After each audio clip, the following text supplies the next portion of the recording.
que se pueden ir diseminando. Algunas de las conclusiones que identificamos en el estudio fue, por ejemplo, un tema de tiempos. Muchos de los procesos participativos no toman en consideración las dinámicas locales. No todos los procesos son similares y muchas veces las necesidades a nivel internacional no toman en cuenta estas dinámicas locales. Entonces es necesario ver cómo ambas pueden encontrar sinergias para seguir avanzando. El tema de costos también es muy importante, ya que en realidad en muchos de esos procesos de planificación, de participación, no se vienen identificando los verdaderos costos de la participación, y eso es algo que definitivamente puede implicar que un proceso sea sostenible o no a mediano y largo plazo. A nivel de negociaciones, que son definitivamente a nivel internacional, esto hace a veces que la participación de los actores locales sea un reto, porque muchas veces los actores locales no tienen mucho interés al mover algo concreto de red que se esté dando, no hay acuerdos vinculantes, entonces hay muchos actores que están necesariamente interesados en participar. O en otros casos hay un miedo por parte de ciertos actores que no quieren llevar la información todavía a los actores locales, a los que están más relacionados en campo, por temor a crear amenazas o algún tipo de impactos en el bosque. Luego, también muchas veces identificamos que han habido estrategias de diseminación y comunicación, pero no necesariamente los pobladores locales han entendido la información al 100%, o tienen la información, parte de la información, pero no la información completa. Entonces es necesario incidir en cómo se van a seguir dando estos procesos de diseminación y comunicación de esta información. Y también un tema muy importante es que estos procesos de diseminación de información no son suficientes para tomar decisiones, ¿no? Identificamos que al menos son 3 momentos: uno de diseminación, otro de comunicación, que es importante trasladar también las amenazas o lo que los pobladores identifican como amenazas a estos procesos de red, para tener una comunicación abierta de confianza, y también un proceso de fortalecimiento de las capacidades, para que luego, después de eso, se puedan tomar decisiones en base a y denominar realmente una participación efectiva y eficaz. Y también, en relación a los espacios de diálogo, se identificó que para que estos tengan éxito, sus miembros los deben concebir como espacios para minimizar los riesgos, pero también para maximizar oportunidades tanto a nivel colectivo como individual. Algunas de las recomendaciones que identificamos con este estudio fueron relacionadas a que es importante que se aseguren los costos de participación, ¿no? Que sean considerados los tiempos, los recursos humanos, los recursos financieros que van a ser necesarios para que realmente estemos hablando de un proceso participativo. Se deben incluir estrategias de diseminación, de comunicación, de diálogo, de fortalecimiento de capacidades, toma de decisiones y resolución de conflictos, ¿no? Esto no es un proceso a corto plazo, sino son procesos de mediano y largo plazo. En relación a quién debe participar, es importante hacer mapeos de actores y tomar en cuenta la diversidad de actores, ¿no? No todos los actores locales son iguales. El actor local es una categoría, pero eso no significa que todos sean iguales. Entonces los procesos para acercarse, para diseminar la información, deben de ser diferentes.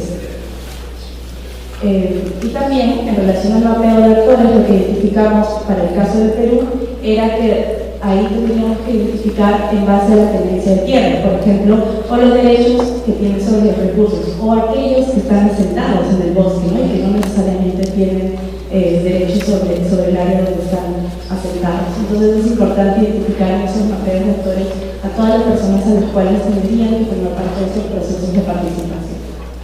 En relación a los espacios de diálogo, identificamos que no era importante asumir que un espacio de diálogo congrega a toda la diversidad de actores.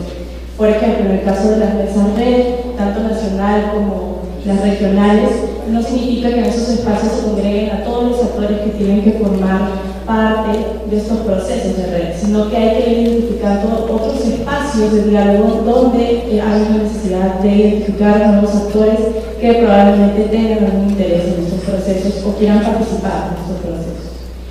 También es importante, se recomendó elaborar una hoja de ruta para la planificación estratégica del proceso participativo, ¿no? Que sea una hoja de ruta también que se elabore de manera participativa.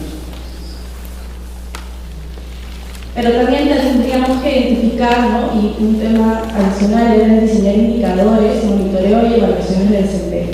No podemos hablar de un proceso participativo si no tenemos estos elementos para poder medir realmente si se están logrando los objetivos que se han trazado, que se han identificado, y también para saber si los costos de estos procesos hacen que eso realmente sea sostenible en el tiempo, ¿no? Porque, como decía en la presentación anterior Karina, muchas veces si se va a la cooperación ya no siguen los procesos, pero es importante identificar cómo se deben seguir estos procesos a largo plazo.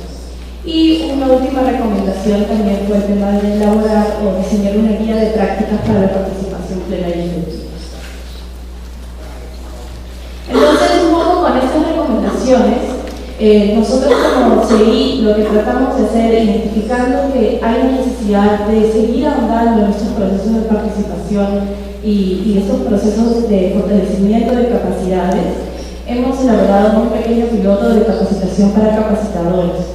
Con este manual elaborado y diseñado por CI, y este proceso tiene como objetivo construir un equipo capacitado de entrenadores locales para que lleven estas capacitaciones a sus comunidades, lleven las capacitaciones en su propia lengua y con la confianza que ellos depositen en sus propios colegas, ¿no? sus propios pobladores.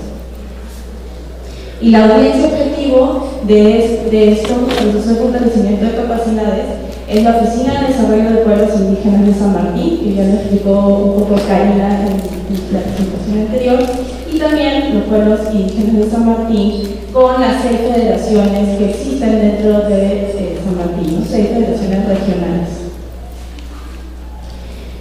Para este proceso, primero iniciamos un poco con un primer taller en el año 2010, donde no necesariamente estaba enfocada solamente a pueblos indígenas, sino que hubo una diferencia con diferentes actores que participaron. Y luego en el año 2011, viendo un poco las lecciones aprendidas del taller anterior, tratamos de enfocarlo solamente en representantes de los 3 pueblos indígenas de San Martín, ¿no? A través de sus 6 federaciones, y por eso que tuvimos 6 participantes. Con las lecciones aprendidas de estos 2 procesos en el año 2010 y en el año 2011, y en base también un poco al estudio que me presenté al inicio de mi presentación, fue que identificamos que era necesario tener un proceso más cognitivo de capacitación, y entonces iniciamos este proceso de fortalecimiento, primero enfocándonos en talleres o reuniones mensuales con la Oficina de Desarrollo de Pueblos Indígenas, que iniciamos en marzo, con los 3 técnicos indígenas de la Oficina de Desarrollo de Pueblos Indígenas, para un poco, conjuntamente con ellos, presentarles la información y que ellos la vayan aprendiendo, también que la vayan un poco identificando si era o no viable lo que les estábamos presentando, para que también ellos tengan algún tipo de crítica sobre estos temas, ¿no? Y formar un espacio crítico en relación a estos temas. Y luego de esto, ya iniciamos alrededor de mayo y junio de este año un proceso de fortalecimiento de capacidades a federaciones indígenas con las 6 federaciones, donde cada uno de los jefes de las federaciones identificó a un asesor indígena para que participe en este proceso y que ellos puedan tener este espacio de diálogo y este espacio de confianza para un poco también poder canalizar la información, canalizar las dudas, poder no solo trabajar temas relacionados al cambio climático y red, sino también, por ejemplo, temas de adaptación u otros temas que van a salir poco en el proceso.